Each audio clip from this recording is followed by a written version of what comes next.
Hey there! Welcome to Amanda's Natural Living. I'm Amanda.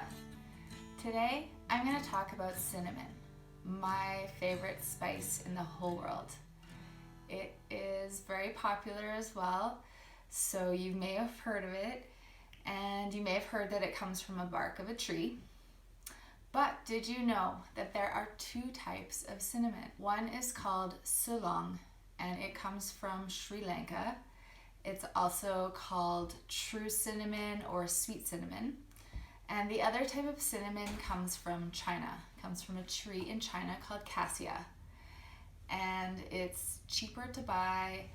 It contains more coumarin, which is a plant compound that can lead to liver damage if you consume too much of it.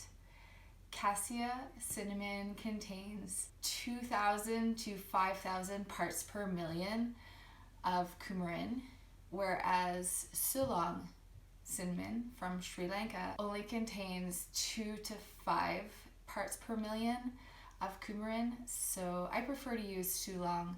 I use a lot of cinnamon, so this is my preferred type of cinnamon.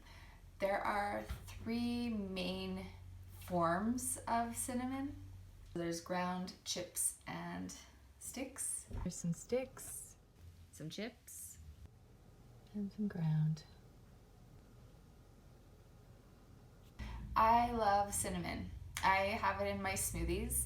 I have it in my granola. I have it in tea lattes. I have it in soups. I have it on my apple chips. I just include it whenever and wherever I can.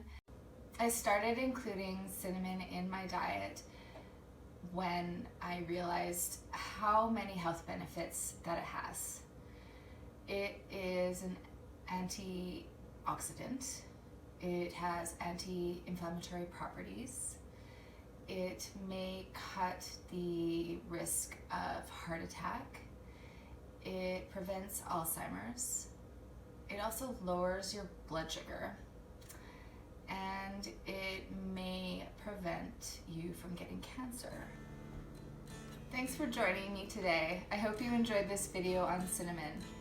If you did, please subscribe. It would mean so much to me, and I hope you have a really great day. I always have trouble with Ceylon because it is spelled at Ceylon, and it's pronounced Ceylon.